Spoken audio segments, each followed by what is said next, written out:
Очередное шапито произошло в Башкортостане. Сотрудники ФСБ задержали некого молодого человека, который должен был совершить теракт во время Пасхи в церкви, а именно организовать самоподрыв, то есть убить себя и убить близлежащих людей. Что не клеится в этом постановочном видео, которое уже сотрудники ФСБ слили социальным сетям. То, что на видео сидит молодой человек, который совершенно не похож на тех исламских фундаменталистов, которые раньше совершали подобные действия.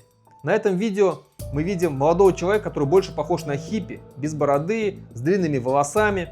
Не клеится подобный образ для исламского фундаменталиста-ортодокса. И больше всего возмущает то, что об этом готовившемся теракте написали все практически республиканские СМИ, в том числе и федеральные СМИ, с возмущением, что вот молодой человек собирался там взорвать церковь. Давайте вспомним, как полгода назад, летом 2025 года, молодой человек кинул коктейль Молотова в мечеть в городе Благовещенск, Республика Башкортостан. Мечеть загорелась. Ладно, там все обошлось, потушили, без жертв, все хорошо. Ну а если бы были бы жертвы? Это же тоже теракт. Но об этом не написал никто, ни республиканские СМИ, ни федеральные СМИ, которые связаны с властью.